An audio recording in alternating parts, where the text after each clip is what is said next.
The sun hung lazily over Willow Creek, casting golden light across manicured lawns and blooming azaleas. It was one of those peaceful Saturdays that suburban life promised, dogs barking in the distance, kids racing their bikes along the cul-de-sac, and the faint smell of barbecue drifting from someone's backyard. For Dr. Maya Thompson, however, peace had been rare lately. After pulling a grueling 12-hour shift at the Children's Hospital, she was just grateful to be home. Her home. She parked her silver SUV in the driveway of her two-story brick house, a property she had purchased only 6 months ago. The house wasn't just bricks and wood, it was a victory. Years of late nights in medical school, residency, and double shifts had finally paid off, and she could give her young daughter a safe, comfortable place to grow up. With a smile tugging at her tired lips, Maya grabbed a few grocery bags from the trunk and headed toward her porch. But just as she reached the steps, movement caught her eye. A woman was striding across her lawn with the kind of determined march that spelled trouble. She was middle-aged, stiff-backed, her blonde hair pulled into a tight bun, and she clutched a clipboard like it was a weapon. Oversized sunglasses covered half her face, but Maya had already heard whispers from the neighbors. This was Karen Reynolds, the infamous HOA president who treated the neighborhood like her personal kingdom. "Excuse me." Karen's voice cracked through the calm afternoon, sharp enough to make two boys riding scooters pause mid-game. "What exactly do you think you're doing here?" Maya blinked, balancing her grocery bags. "I'm taking my groceries into my house." Karen scoffed, hands on her hips. "This is private property. You can't just trespass here like you own the place." "I do own the place," Maya said, her tone firm but even. She nodded toward the freshly painted shutters and the hanging plants she'd arranged on the porch. "This is my house." Karen stepped closer, her face twisted with disbelief. "No, I know everyone in Willow Creek, and I don't remember anyone selling this house to you. Who gave you permission to be here?" Maya set her grocery bags down, narrowing her eyes. "I didn't need anyone's permission. I signed the deed, I pay the mortgage, and I live here. That's all the permission I need." Karen gave a tight, mocking laugh. "Please, don't insult my intelligence. I've been president of this HOA for 12 years, and I've never seen your name come across the registry. You people think you can just sneak in and—" The words stopped short, but the venom behind them hung heavy in the air. Neighbors began to peek from behind curtains and fences, the confrontation drawing an audience. A few whispered to each other, some with concern, others with unease, but no one stepped forward. Maya took a deep breath, forcing herself to stay calm. "Listen carefully. I live here. This is my property. And if you're unsure, maybe you should check with the county records instead of accusing me of breaking into my own house." Karen smirked, tilting her head like she had the upper hand. "I am the HOA president. And as president, I have the authority to demand proof. Until then, I want you off this property immediately. Otherwise, I'll call the police and have you arrested for trespassing." The audacity was staggering. Maya stared at her, stunned at the gall it took to say such a thing out loud. "You're seriously threatening to call the police on the homeowner because you don't recognize me?" Karen crossed her arms smugly. "Yes. And when they arrive, we'll see who really belongs here." A tight silence stretched between them. Maya's pulse quickened, but not out of fear. Anger bubbled under her calm exterior, but she refused to let this woman see her rattled. She pulled her phone from her pocket and held it up. "You know what? Go ahead and call. In fact, I'll wait right here with my keys, my deed, and my ID. Because once the police get here, you're going to regret this little stunt." The neighborhood seemed to hold its breath. Karen's eyes narrowed behind her sunglasses, but she didn't back down. Instead, she pulled out her own phone and began dialing. As Maya leaned against her porch railing, arms folded, she couldn't help but think, unbelievable. "I work my whole life for this, and the first thing I'm met with is someone trying to throw me out of my own home." Still, she stood tall, steady, and ready. If Karen wanted a fight, she was going to get one, and this time, Maya wouldn't be the one forced to back down. The wail of sirens shattered the quiet street not 15 minutes later.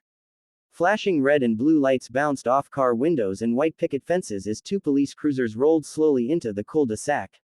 By now, nearly half the neighborhood had come outside. Some stood on porches with arms folded, others lingered on sidewalks pretending to be out for a stroll, but everyone's eyes were locked on Maya's house. Karen, brimming with smug satisfaction, straightened her blazer and clutched her clipboard like she was about to lead a parade. She waved the officers over with exaggerated gestures, pointing toward Maya, who stood calmly on her own porch with her arms crossed. Officers. Thank goodness you're here, Karen said, her voice pitched loud enough for the crowd to hear. This woman has broken into a property she doesn't own. She's refusing to leave. I'm the HOA president of Willow Creek, and I caught her red-handed. A ripple of murmurs passed through the spectators. Some shook their heads, others whispered nervously. Maya's jaw clenched, but she forced herself to stay composed. One of the officers, a tall man with close-cropped hair and a no-nonsense expression, approached Maya. Ma'am, may I see some identification and proof of residence? Of course, Maya replied evenly. She reached for the folder she had brought out earlier, containing her deed, mortgage statements, and utility bills. She also handed over her driver's license, which displayed both her photo and her Willow Creek address. Karen scoffed from behind them. Oh, please. Those could be forged. Do you really think she? The officer held up a hand, silencing her without even turning around. He examined the papers carefully, flipping through the deed and the mortgage documents. His brow furrowed, then relaxed as everything aligned. Finally, he looked back at Maya with a nod.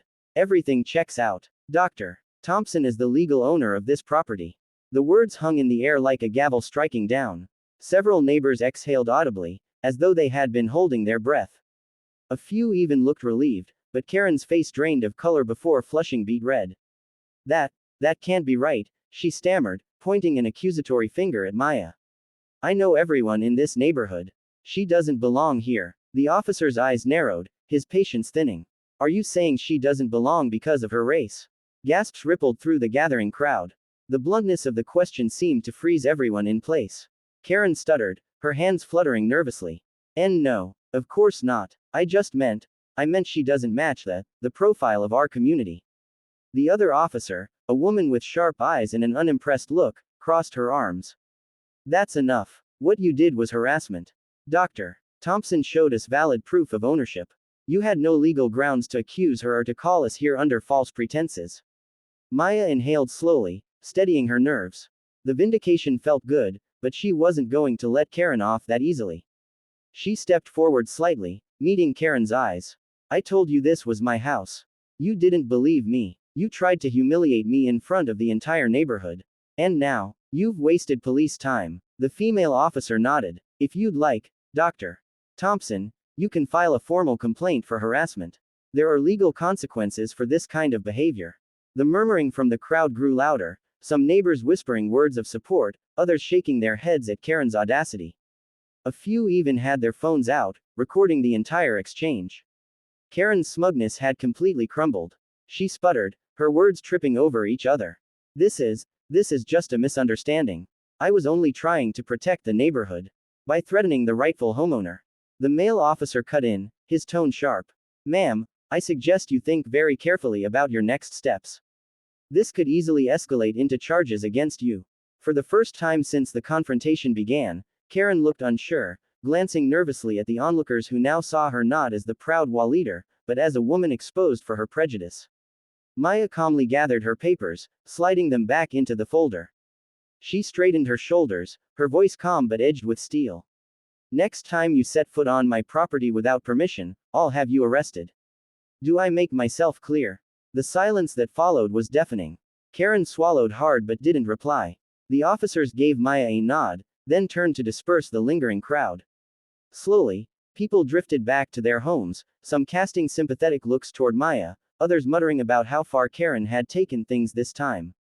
As the cruisers pulled away, the flashing lights fading into the distance, Maya stood tall on her porch, her heart pounding but her resolve unshaken. She had just fought, and won, a battle she hadn't asked for. And she knew this wasn't over. Not by a long shot. The following Thursday evening, the Willow Creek clubhouse buzzed with tension.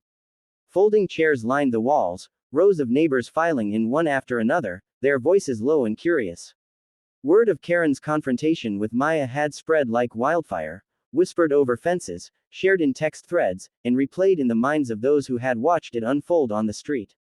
By now, nearly everyone in the subdivision knew what had happened, and most wanted to see what would come of it. Karen Reynolds sat at the head table, clipboard clutched like a scepter. She was dressed in a crisp navy blazer and pearl earrings, trying to project authority, though the faint tightness around her mouth betrayed unease. She scanned the room like a queen surveying her court, but the usual respectful nods were replaced by cautious glances and hushed whispers. Then the door opened, and Maya walked in. She wore a simple white blouse and black slacks, her posture straight, her expression calm but resolute. Conversations dipped as eyes followed her across the room. Some neighbors smiled faintly, others avoided her gaze, but no one could deny her presence commanded attention. Karen leaned into her microphone. Well, look who decided to join us tonight. Dr. Thompson, was it? I suppose you've come to file a complaint. Her tone was laced with condescension. Maya offered a polite smile. Not a complaint, Karen. A motion. She approached the table, setting down a neat stack of papers. According to HOA bylaws and county regulations, harassment or discrimination by any board member, including the president, is grounds for removal from office. Gasps echoed through the room. Karen stiffened, her knuckles whitening around her clipboard. Excuse me. Maya nodded, unshaken. I've done my homework. I have the police report from last Saturday's incident, witness statements from neighbors, and video footage from my security cameras showing you trespassing on my property, accusing me of breaking into my own home, and threatening to call the police unless I left. She unlocked her phone and pressed play. The speakers filled with Karen's shrill voice. This is private property. You can't just trespass here. You people think you can just move in wherever you want. The room went silent. Karen scrambled to her feet. This is out of context. I was only doing my duty to protect the neighborhood. By harassing me in front of my child? Maya asked coolly, her eyes never leaving Karen's. By calling the police and wasting their time when you had no evidence whatsoever? By trying to humiliate me in front of the entire street? A gray-haired man on the board cleared his throat. Mrs. Reynolds, is this true?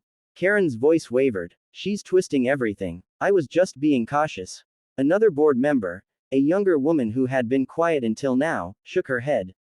We all heard the recording, Karen. There's no twisting that, and this isn't the first time you've been accused of overstepping your authority. Murmurs rippled through the room. Neighbors exchanged knowing glances. Stories of Karen's heavy-handed enforcement of HOA rules suddenly resurfaced.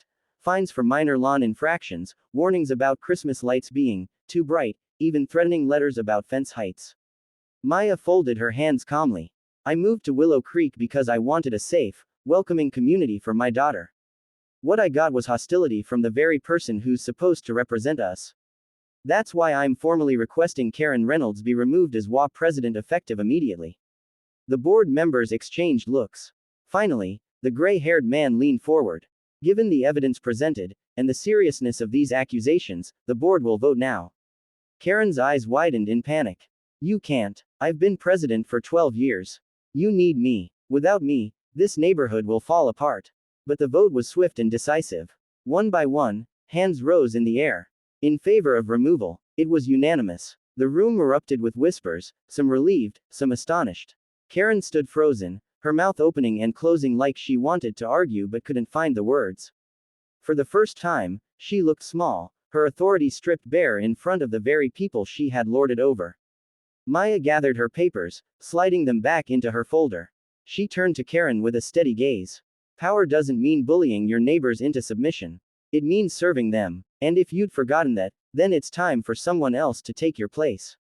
Karen's face burned crimson as she snatched her clipboard and stormed toward the door. Her heels clacked furiously against the clubhouse floor, but no one moved to stop her. No one even looked at her as she left. Instead, eyes turned to Maya, some filled with apology, others with newfound respect. She hadn't just defended herself. She had shown the entire neighborhood that intimidation had no place in Willow Creek. And for the first time since moving in, Maya felt she truly belonged. A few weeks passed, and the atmosphere in Willow Creek shifted in ways Maya hadn't expected. The same neighbors who had once watched her warily from behind curtains now stopped by her porch with warm smiles and small gestures of kindness. One morning, Mrs. Delgado from 3 houses down rang the doorbell with a basket of muffins. Just a little something to say welcome, she said sheepishly, explaining that she and her husband had meant to introduce themselves months ago but hadn't gotten around to it. Another evening, the Hendersons invited Maya and her daughter, Layla, to their backyard barbecue.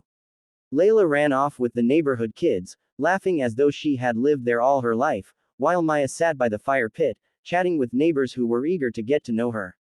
Some admitted quietly that they had seen how Karen treated her and felt uncomfortable but hadn't known how to intervene. "We should have said something sooner," one of them confessed. Maya simply smiled, letting them know she wasn't interested in holding grudges. She just wanted peace. The once icy walls of isolation were melting, and for the first time since buying her home, Maya felt that Willow Creek might truly become the community she had hoped for. Karen, however, wasn't faring nearly as well. After being stripped of her HOA presidency, she tried to maintain her influence, but the respect she once commanded had evaporated overnight. Neighbors ignored her suggestions about lawn care.